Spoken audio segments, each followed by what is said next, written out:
কিরে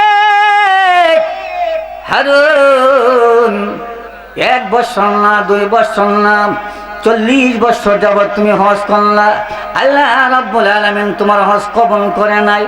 হারুন রে, আমি দেখতে পেলাম তোমার একটা হাত নাই, আমি দেখতে পেলাম তোমার একটা পাও নাই। এরে হারুন, তোমার হাত নাই কেন, পাও নাই কেন? এমন সময় হারুন নামক লোকটা চোখের পানিগুলো সেরে সেরে কান্দে।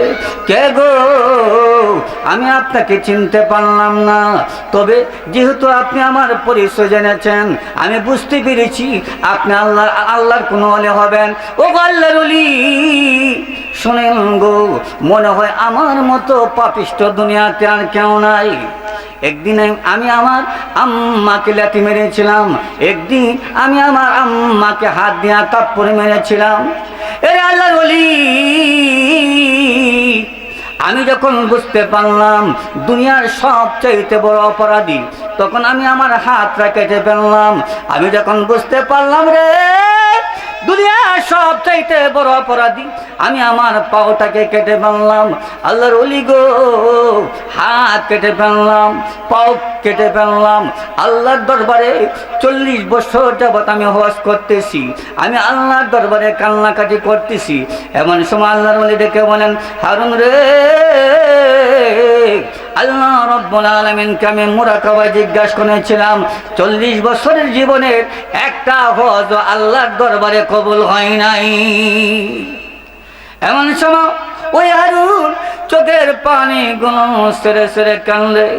আরে আল্লাহর ওলি, আমি জানি তোমার সঙ্গে আল্লাহর ভালো সম্পর্ক আছে, আল্লাহ রাব্বুল আলামিনের দরবারে আমার জন্য দোয়া করো না।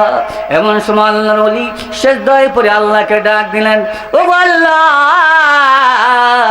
তোমার বান্দা যখন বুঝতে পেরেছে দুনিয়ার সবচাইতে বড় অপরাধী, এমন সময় হাত কেটে ফেলছে, পাওটা কেটে ফেলছে, আল্লাহ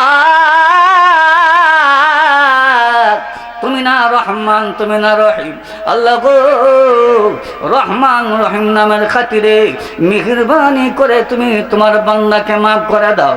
এমন সময় আল্লাহ রাব্বুল আলামিন মুরাকাবার হালাতে আল্লাহর ওলিকে জানাই দিলেন, রে আমার বান্দা, আমি হারুনকে ক্ষমা করব না, তবে শুনো রে, কিয়ামতের ময়দানে হারুনকে তার মার সামনে হাজির করে দিব।